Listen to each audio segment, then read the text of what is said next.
As I said, I'm Kevin Flowers from CocaCola Enterprises. It's great to be here. We're very excited about APIs. They've enabled our business to do really amazing things. And what I'm going to do today is really share our journey, but at the same time, talk to you about your implementation of APIs into a large corporation. A lot of us are in small companies or big companies, but at the end of the day, you're going to have to work with a large company to grow your business, as we've seen earlier today. And that's really important. So I'm going to kind of talk about some of the barriers to implementing. I want to talk about our story, what we've done, and hopefully give you some insight as to how you can move forward. So like we heard today, we're the premier bottler on Western Europe. Behind Coca-Cola is basically a Coca-Cola system. Behind that one bottle is over 300 different companies. So our role in the system is we purchase the concentrate from the Coca-Cola company. We make that into beverages and products that we are actually the ones manufacturing, distributing, marketing, selling. We're the Coca-Cola that you see primarily in Western Europe. We also have a large portfolio of other beverages that are out. My mic's out. Okay. Okay, we'll go with the microphone. Can you hear me now? Yeah. Okay. So, in conclusion, I'd like to say that, so we won't do that. Okay, we'll kind of back up a little bit, but, so we're the premier bottler for Western Europe. We're responsible for all the distribution, all the manufacturing, all the merchandising that you see in the stores. And what it does for us is that Coke system, 300 different entities behind the scenes. That's how you see Coca-Cola around the world. And it's a great system. And we're really responsible for that Western European implementation. But I want to talk about APIs and our journey, how we've moved forward in that journey. But first I'm going to show you where we're using APIs, because I think it's important to see up front. This isn't a one-off. This is our entire operations are now impacted by successful APIs. We're an operations company. We run distribution, manufacturing, sales. So those operations, everything from procurement to our customer engagement programs, our supply chain, everything now has APIs enabling it. And I think that's a real important point because, we're not a .com. We're not out there only online. We're actually running our operations of our company, and I'm going to show you some tips on what we've done to do that. But what I want to do first is really show you a video of an API journey. And I want you to put yourself in the shoes of the individuals in this video, and you're tasked with implementing an API strategy. And this video will kind of take you through the journey and how seamless it is, really. It's just effortless if you ask a lot of the different companies. But let's see the video here. Put yourself in an API implementation strategy, and you're also James Bond.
So did that relate to an API strategy? You know, you've got this sense of urgency. You've got to move forward. You've got to do this. And you've got all these potential things that could potentially slow you down. And so that's really the journey. So what I'm going to do is really talk to you about, you know, who are the stakeholders in a large corporation that you might have to work through to communicate a message. And I'm going to tell you how to communicate that message. Let's start with corporate and legal. Okay, let's start off with, you know, from a legal standpoint. One of the first things we hear is, well, from a legal standpoint, what are we going to do? What problem are you trying to solve? And we use this framework here to try and communicate that the world has changed. Everyone wants digital. But every time a new device comes out or a new cloud platform, every time that comes out, we can't take our entire corporation and swing them in a whole new different direction. We can't chase, you know, the things that are happening because that conveyor belt on the top level of digital is fast, it's furious, and you have to make the right choices. And sometimes you make choices may not be the right choice. You don't want to necessarily invest a lot of money on that digital layer, you know, without an option for what's coming next. So those capabilities is really what everyone wants. But from an enterprise standpoint, you know, we have responsibilities. How can we leverage the investments that we've already made all these years, you know, 20-something years, you know, corporations have really invested in enterprise systems. And so what we said is look, you know, there's a lot of value in that information transparency layer.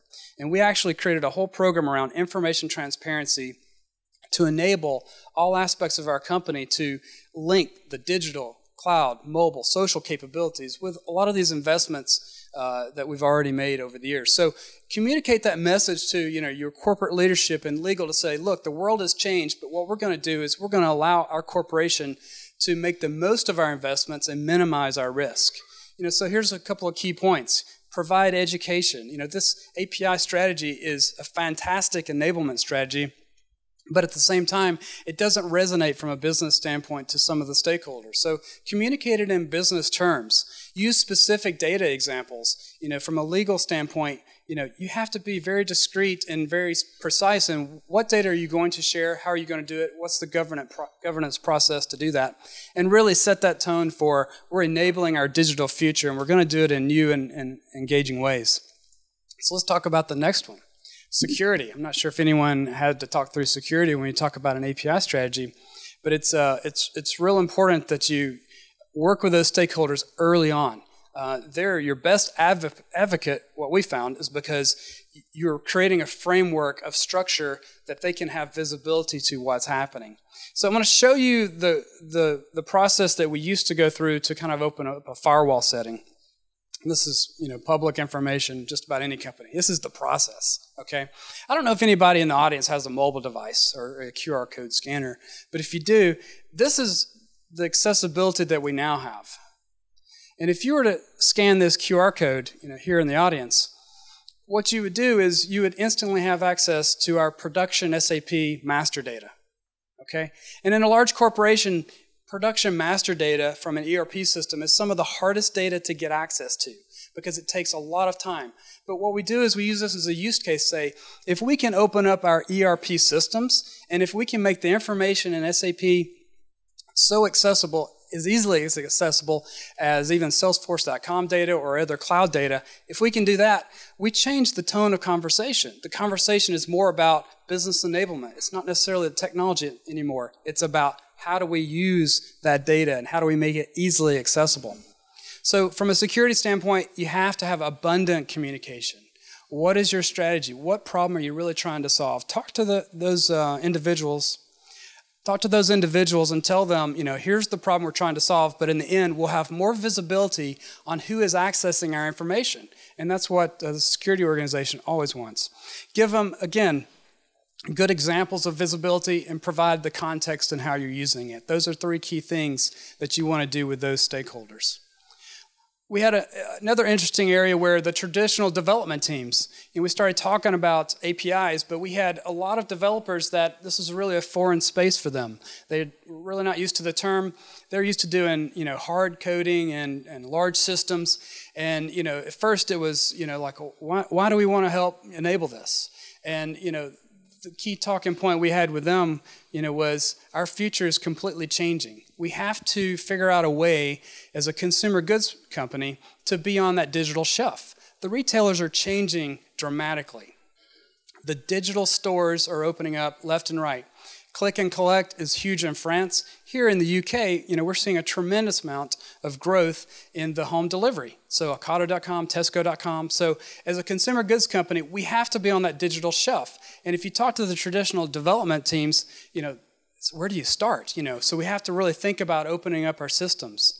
So if you look at the category types now of the APIs that we're using, we're now enabling mobile and cloud from a technology standpoint. Telecom, we're doing SMS text out of our call center. We're enabling that, on our legacy systems, but we're using the cloud, and we're using, different partners such as, Mastery, of course, and Twilio is a great example. And very rapidly, we can enable that. From a master data standpoint, we've opened that up. So our SAP master data is now accessible to Salesforce.com, and we're using APIs for that. So from a corporate function, so the data use as well as the business unit use is just grown significantly. And we're really proud of our strategy, and we're proud of what we've been able to do. So let's look at the APIs that we're doing. So we've only been on this journey for probably a couple years, less than a couple years. There's only 2 of those APIs that are public-facing.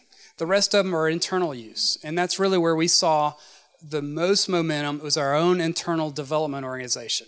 They were the ones that said, you know what, we can really readily build the mobile apps we wanted. We can really enable those cloud computing platforms we wanted because we're not having to always go back to the integration team and rebuild some type of new integration. And that's been really successful for us. But it's important that you take it all the way through and do create some public-facing APIs, and I'll tell you about that here in a second. But from a traditional development team, work with them. Digital is not a foreign area for them. They need to feel like they're part of the success of enabling digital. So those coders that are enabling the master data that we're using for different projects, make sure you bring full circle and thank everybody who's helping enable the strategy, because everyone likes the shiny new objects in digital, but the reality is it takes a lot of people in the corporation to help enable this. And then ease their burdens. Once we started the strategy, the traditional development teams were the first to say, hey, we have an idea for a new API, because they knew if they helped us once to build the API, they could move on to the next thing. And so that's how we were able to roll out very, very effectively. And then once you do have that strategy moving forward, you want to figure out a way to establish momentum. This can't be a one-off project. It has to be a bit of a program. You have to create some synergy behind it, create the opportunity for this to grow in ways that you've never thought. So I'm going to give you a few examples of what we did to help grow that. We created a quantity objective. So you've heard the whole phrase, and it was mentioned a little bit earlier, if you build it, they will come. Well, that's not the strategy. But we highly recommend if you build it, you know how to build it. Because we set a large number of APIs, a couple of dozen, that was the threshold that we wanted to build right off.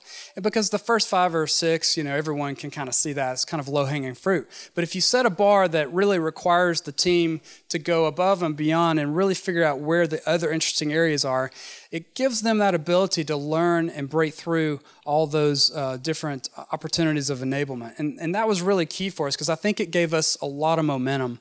And then I'm going to talk about our hackathon here in a second, and then a public-facing API. I really think you need to take it all the way. Even if it's only your own internal development teams using APIs, I really think that you need to leverage the ability to go public-facing, because it really requires you to check all the boxes from security and governance and all those protocols, so that you don't move down this path. You have internal-facing only, and then you need to do an external and you're having to regroup. So take it full circle to go through all those processes. And I think that's a big enabler. All of our internal APIs, we try to create so that it's an external community that will be using them. So I'm going to tell you about our hackathon. So in January of this year, we created a winter hack 2013. And it was really interesting, because we had about 30 individuals that we said anybody in IT can join, and we put them in a location. And from a corporate standpoint, we didn't do the weekend hackathon. What we did was we said we're going to take a Thursday and a Friday, And that's going to be the hackathon days. And then early on the Thursday evening, we had a dinner. And what that did is it kind of broke up the event so that those from a corporate standpoint that had to go home and take care of families and weren't able to work, 22, 23, 24 hours in a row, we didn't want to set that culture for this specific event. So that was kind of a good learning for, an internal hackathon is a little bit different than an external hackathon. But we had employees who were, graphic artists. We had governance employees. They couldn't do the, graphics or mobile development or integration, but they had great ideas. And so we allowed them to create their own self-forming teams, and the presentations were 7 minutes long. And that was another stretch goal for a lot of these teams because they're not used to a 7-minute goal. But the key learning was really interesting because there was one team, when you have a hackathon, there's one team that's kind of like a really good team. They've got a great idea. They've got a really, really strong team. And you're like, you know what? This is going to be interesting. This is going to be something that is valuable. We're really interested in seeing it. But, a funny thing happened, during the presentations. Okay, that dream team that we thought would have this spectacular presentation and hack, they failed. And the interesting reason that they failed was you had 7 minutes to present your idea. And so they're up on stage, and they're trying to present, and they can't get the Wi-Fi to connect. Okay, I don't know if anyone has sat for 7 minutes watching someone try to connect Wi-Fi when they're trying to give a presentation that they did work all night to present. It was excruciating and it was hard, and we gave them a few more minutes. End of the day, they could not make it work, so they got 0 points. And it was a complete failure, and you could just see they were distraught. It was horrible. But I'll tell you, as someone who leads technology in a large corporation, I didn't enjoy it, but I would rather them learn that failure in a hackathon that's on our internal than a go live that we have with our business. Okay, so we always talk about fail fast. So one of the key insights for our own internal hackathon was we created an environment to fail, and it really didn't hurt that bad, for those individuals. Yeah, they were bummed out, but it gave us an opportunity to allow those failures and allow that exploration. And the team that actually won for us was 3 simple, coders and developers. We had a lady who was a graphic artist. We had a mobile developer. And then we also had an integration expert. So those 3, in 22 hours, built an application called, Buy the World a Coke. And so it used sentiment analysis, and it would scan your social network and find out if someone that you knew was sad today. And if they were sad today, you could say, I'm going to buy you a Coca-Cola. And it would automatically credit their PayPal account and say, hey, I just bought you a Coca-Cola. And then it pulled our API, our customer-facing APIs that said, and here's all the locations that CocaCola Enterprises sells Coca-Cola that's right next to you right now.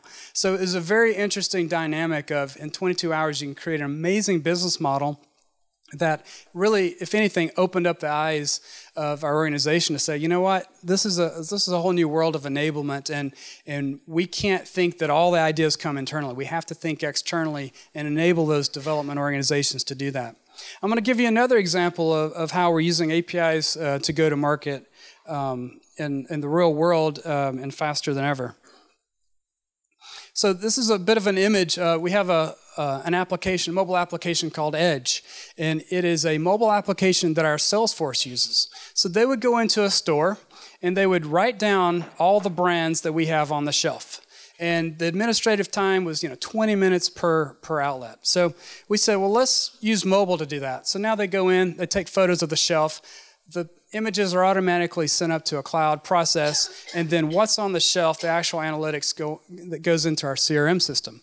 And right now the process is not instant, it's probably within days, but we're working so that we'll have that same capability while it's in the store. So that's something we've had for a couple years, and it really allowed us to open up 100,000 additional visits per year just by having that mobile application. So we said, well, let's take it one more step further. Let's use a capability such as this, and instead of just enabling our employees, let's try to enable our customers. Physically, we can only reach about 20% of the outlets that we go to visit as customers. So we have an 80% opportunity of customers. They may be the small shops that are on the corner that they've got Coca-Cola products, but we physically don't reach them with a sales organization. they're reached by the third-party distributors. And so we said, well, what can we do to help enable them? So we created in France a program called Pro avec vous. And think about putting gamification on mobile and socially enabling it and putting it in the hands of our customers. That's exactly what they do. So now they take a photo of their outlet, same photo recognition process we use for our own salespeople, put that in the hands of our customers. They take their own photos. Those analytics come in. So now we get data and insights and what's on the shelf of these customers that we don't physically visit. Of course, it had to be mobile. And the interesting part about this was we did the prototype in 1 week. We did a functional prototype, extended functionality in 3 weeks. We started this project in January of this year, and we said we're going live in March. And within 3 months, we had a working application that we deployed, and within the next 3 or 4 months, over 10,000 customers started using it. So we knew we were changing an existing business model of what's in the store by digitizing it and allowing that to happen. So that's a real-world example of APIs being a critical enabler, and the ROI wasn't necessarily on the API itself. The ROI was we were able to go to market faster with this particular application to our customers. So let's talk about celebrating team success. When you have accomplishments like that, it's great to figure out ways that you can celebrate. Make sure everybody in the organization is really focused on what was accomplished, how everyone enabled, and it's really a team effort. It's not about a digital team off and doing digital. You can't do that anymore. You have to enable your entire corporation. So you have to go down the entire stack and figure out ways that you're leveraging the skills that you have. And that's another thing that we really found was the individuals with mobile skills and digital skills and social skills, they're great. They're great at what they do. But historically, we used to ask them to do things that they weren't really that skilled for. We kept asking them, okay, go back and integrate and go connect to this system. And so they were spending so much time trying to figure out, okay, where's the data? How can we enable it? And the same thing is vice versa for our enterprise developers. We're asking them to do things. So what we found is by creating those layers of enablement and allowing employees to do what they do best, it really allowed us to open up and explore to new opportunities. So I've got a few recommendations. You know, first thing is stay true to your architecture. APIs are a great enabler, but they're not necessarily a complete change in everything you're doing. They're an extension of what you should be doing already. It's an extension of the information to make it much more easier accessible, make it very simple to get to, and also make it a process where you can really grow your business in ways you've not thought that you could do before. And then if you think about technology, there's really two things that we're responsible to do, and two things that we can do very well. And the first is save time. And you may say, well, that's saving money. But saving time, if we can do that, if we can take out time in every person's process, if we can take out the time it takes, if we can simplify, that's adding value to our corporation. And then the other thing that, from a technology standpoint, what you always want to do is create relationships. Okay?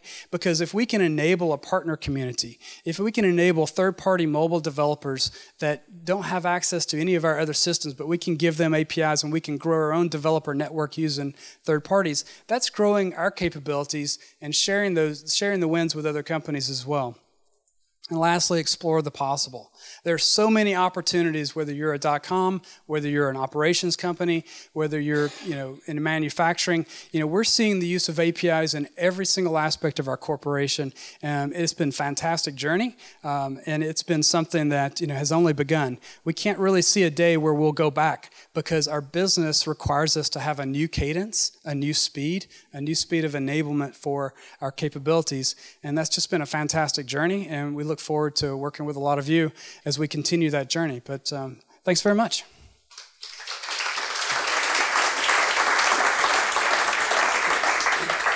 So I definitely have a bunch of questions for you, just because I think a lot of the audience is coming from the enterprise as well, and you guys seem to have navigated that that sort of jump into the world of APIs so smoothly. I have a bunch of questions about how that was done. How was this hatched internally so quickly? Was there opposition? Were there some people saying, this will never work in a large publicly traded company? Can you talk a little bit more in Sure. depth about that? Yeah, the way it was really hatched is from a technology standpoint, we were looking for a strategy to better enable our corporation. So for us, it did come from the technology strategy and us driving a much more efficient way of delivering information. So we started the project, we started the initiative. It was low on the radar, to be honest, but we gave it some headroom to take it to a point where we thought, okay, this is actually pretty interesting. And once we did that, once it got some legs, then no one really asked us for more APIs. They just said, however you enabled that project to go live in 2 months versus what would normally be a year, however you did that, keep doing more of that. Okay, so it's more in the wins that you get versus everyone circling around and saying API strategy is what we need. Business enablement is what everyone's looking for. Did you have to restructure things internally in terms of organization at all to make things fit? Yeah, for us, we used our same enterprise integration team, and we just added that as an additional responsibility, and we created a few individuals. We said, that's your focus, is on the APIs. You don't want to have a community of everyone is trying to get it started. You want a few people who are responsible and held accountable to start the program. But then once that happened, we could grow it. So corporate hackathons, they've been mentioned a couple times at this event, at our New York and San Francisco BAPI events. They came up a lot because I think they're more of a practice in the U.S. at this point. You mentioned a little bit about how you structured them, how the people who ended up winning were not the ones you expected. What are kind of general best practices that you would have for a large company that sees corporate hackathons as potentially a way to really engage the IT department and come up with new innovations? What do you need to make sure you've done before you do something like that? Sure. What do you? Yeah, I would say the first thing is set expectations on what is the output of a hackathon. If you're not really familiar with the space, a lot of people are saying, okay, what was delivered? What's delivered? What's in production? And that's really not, the objective of a hackathon. For us, the hackathon was engagement. It was probably the best team engagement program we've ever had in IT because it gave everyone that ability to bring to the table their ideas, work together in a new and different way. So for us, it was about educating the rest of the organization using the hackathon, and then a lot of different ideas came from, we should open up these 5 or 6 hackathons. So for us, the hackathon really opened up a view where people said, hey, there's 5 other areas that we should really pursue this, versus a product that was created that you're going to go live with.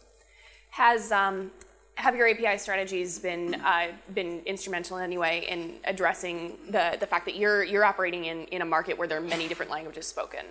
Has the API strategy that you have made doing that easier, and if so, how? Right. The key thing is exposing core system information to those mobile and social. So you're not reinventing the wheel of putting different languages in different platforms. You're reusing the data that you have already. So from a language and geography standpoint, that was just an accelerant for that capability. And what are some things that you envision with your plans for a public-facing API? Have you come up with sort of hypothetical scenarios of what you hope people will build? Yeah. From a public-facing API strategy, we really are not expecting our corporation necessarily to be one that there's a large developer community just hacking and growing and building applications on our data. Where we see the public-facing is we're able to leverage the APIs to an extended developer community. So for us, it would be more going to mobile developers or cloud-based platforms to say, look, here's the data, let's work together and innovate, versus a developer community. So that's how we're seeing it right now. So with now, who here in the audience is coming from a company that you would say is pretty big and pretty logistically intensive and bureaucratic? Anybody? Yeah, a bunch of you. What would your were you sort of a champion internally for an API strategy? How will, if one of these folks who just raised their hand wants to perhaps enact a similar IT reorg strategy that incorporates APIs as deeply as CocaCola Enterprises does, what's their first step? Yeah, I would say the first step is find a couple of people in the organization, in the developer community in your organization that really get it. The prior speaker, he said, look, we hired somebody that got it to help educate. So for us, we didn't necessarily have to hire anybody. We had a few developers that got it. Give them some headroom, give them some headroom to move forward. And again, the value is not going to be because you have API. The value is going to be because you've transformed a business area that's able to go to market faster or open up information that you couldn't before. So for us, definitely we grew it, and the more people who got engaged on it, again, it was growth that just kind of kept growing on its own. Last question, as as a large company, as a publicly traded company, regulatory issues, where have those come into sort of perhaps create hurdles in enacting an API strategy, and where perhaps it was in places you wouldn't have expected? Where can any corporation of your size expect to encounter that sort of thing? Sure. It really depends on what data are you exposing. So start with data that really is not close to your financials, it's not close to your HR, it's not close to any sensitive information whatsoever. Start there, because that's where you can get the program going, and then you may not ever go close to any financial information. That just may not be part of your corporate needs. But start in an area where it's irrelevant if the information is out, because it's already out. It's public, it's common knowledge. And it gives you something to kind of grow on. But that's what we'd recommend. All right. Well, thank you very much. That was great, incredibly comprehensive, and pretty incredible what you guys have accomplished. So, thanks.